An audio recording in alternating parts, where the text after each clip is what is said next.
Please open your Google newsfeed. Scroll to the end. Do you see stories covering the Ashling Murphy trial? Because I don't. I have Googled both old and new articles on this case a number of times lately. My phone, which can usually eerily preempt what I want to see and overhears everything that I say, is not reflecting my Google searches when it presents me with the news headlines, nor is it reflecting the conversations I am having with those around me. It appears the algorithm does not want me to know and therefore be outraged by the details. I've asked a number of people to check this. They too are not offered any coverage unless they do a tailored search. It appears the highest profile case in Ireland is being suppressed. Maybe it's because of who the suspect is. Maybe it's because in January 2022, the press reported that the cause of death was strangulation, and now it's emerged Ashling died as a result of multiple stab wounds to her neck, severing her carotid artery and several major veins, severing her voice box and rendering her silent as she tried to cry out for help. The state pathologist has said there is no ambiguity about how this young lady lost her life. She went into cardiorespiratory failure as a result of catastrophic blood loss. Maybe at the time the press felt the accused's admission of guilt to hospital staff would lead to a guilty plea.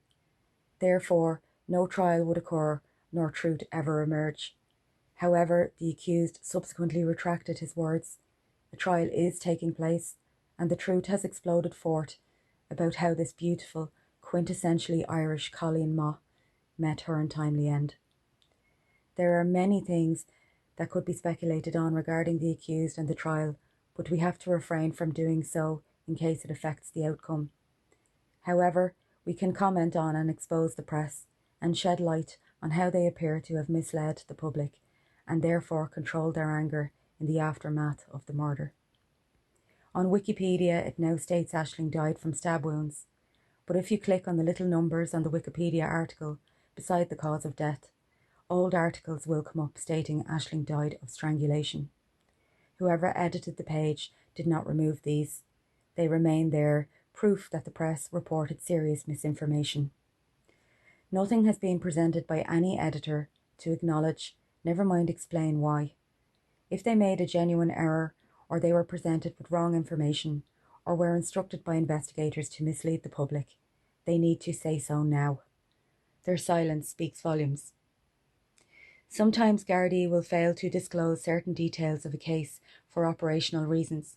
It's an entirely different thing to report a totally inaccurate cause of death, and I think the press possibly knew the truth. One such high-profile journalist who asserted Ashling was strangled is Conor Gallagher. When the Anna Kriegel trial took place, this IrishTimes journalist covered it so extensively, so comprehensively, he received a Justice Media Award. The Independent reported at the time that the Justice Media Awards, organised by the Law Society, recognise quality print and broadcast journalism that contributes to the public's understanding of justice, the legal system and legal issues, and that Gallagher was the overall winner in this backslapping exercise for his exceptional article on the Anna Kriegel trial. Mr. Gallagher also won the overall award in the court reporting, print and online category. Gallagher is an award-winning crime and security correspondent, and yet he has not covered the Ashling Murphy trial at all so far. And at the time she died, he was far more focused on redirecting public anger towards the fictitious far right than he was on reporting the facts of this case, as seen in his article, Extremists Rush to Exploit the Murder of Ashling Murphy. The irony seems lost on Mr. Gallagher. It could be said he, in fact, exploited her murder for his own ideological agenda by writing this article just 6 days after her death. Instead of professionally and dutifully focusing on the murder of a young woman, as you would expect, given his area of journalistic expertise, he instead took a potshot at those who he appears to hate and wishes to silence at every opportunity.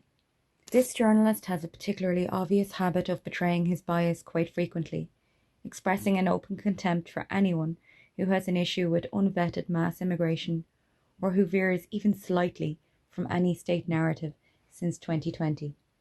Perhaps, Mr. Gallagher, you should focus on covering actual extremist threats, as crime and security correspondents are supposed to do.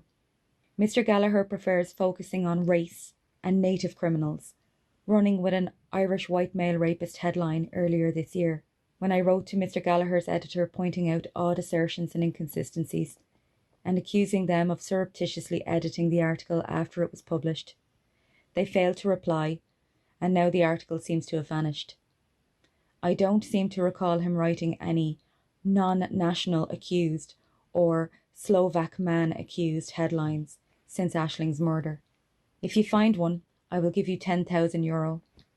You would never ever find Mr. Gallagher penning such a thing, and never ever would he refer to a person's colour in a headline if they were any other colour but white.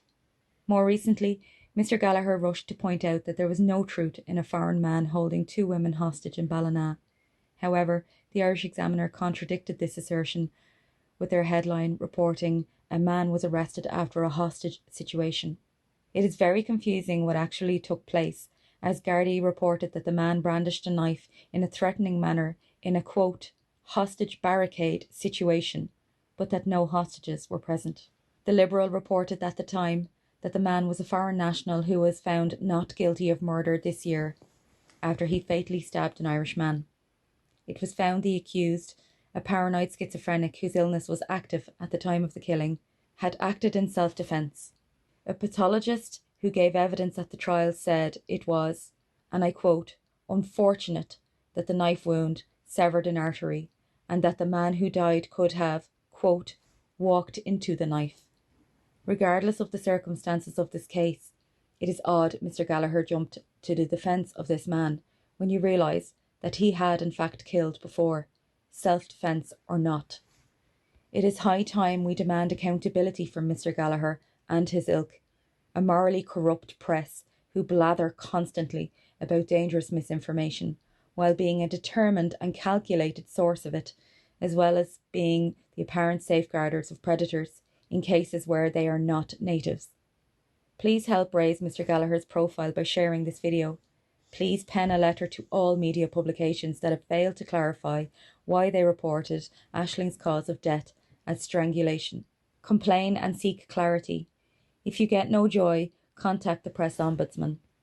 Their website states that, in reporting news and information, the press shall strive at all times for truth and accuracy, and when there is a significant inaccuracy, misleading statement, or a distorted report or picture has been published, it shall be corrected promptly and with due prominence.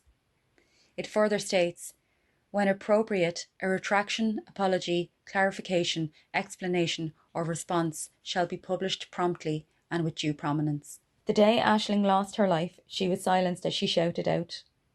If the press did print deliberate misinformation about the manner in which she died, then they showed great disrespect to the victim by silencing the truth of what happened to her. If they are guilty of this, then they showed massive disregard to Ashling and her family. Ostensibly, it appears, mainstream media journalists are little more than state agents, willing to diminish shocking truths and control public reaction by sleight-of-hand tricks, twisting facts and often entirely ignoring cases of predatory, sexual or violent crime altogether. I would say that amounts to the press collectively putting the public at large in danger, and that includes migrant women and children, whom they often claim to care about. This video arose as part of a joint decision to expose certain people and matters. As such, I would encourage you to seek out and share Stephen Sutton's heavily suppressed Substack article entitled "Why Did Conor Gallagher Report That Ashling Murphy Was Strangled?" And please keep an eye out for Stephen Delaney's article, which will be published later today on his Substack. And finally, to finish, if you are listening, Mr. Gallagher and the Irish media establishment, we are watching what you print, and also we are watching what you do not print, and we will hold you accountable for both, entirely undeterred by your lazy ad hominem attacks. That is not a threat, it's a promise.